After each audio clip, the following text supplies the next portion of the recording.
sa Ginoo hingpit, nagaalima sa kalag, ang kasuguan sa Ginoo kasaligan,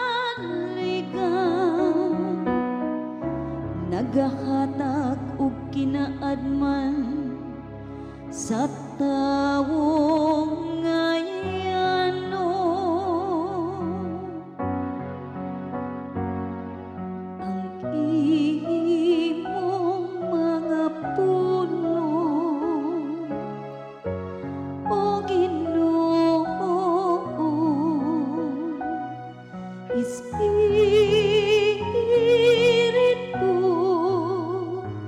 o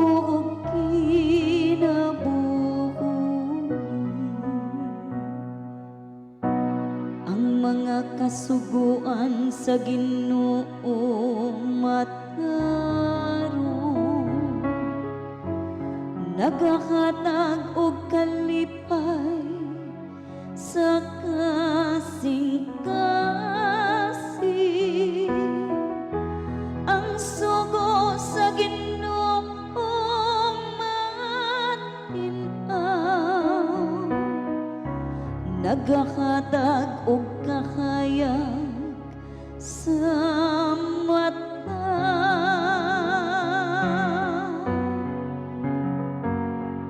Ang imong mga puno, o Ginoo, Espiritu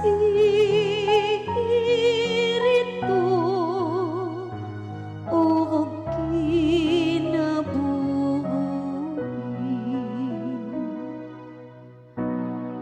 kahadlok sa Ginoo malinis, nagalungtad hangtod sa kahangturan,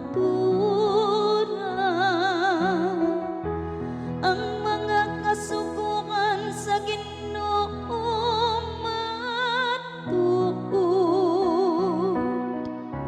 silang tanan mahatarong.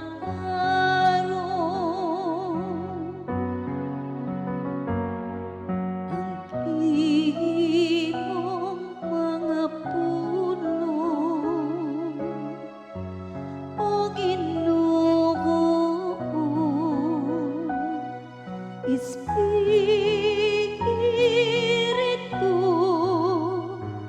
o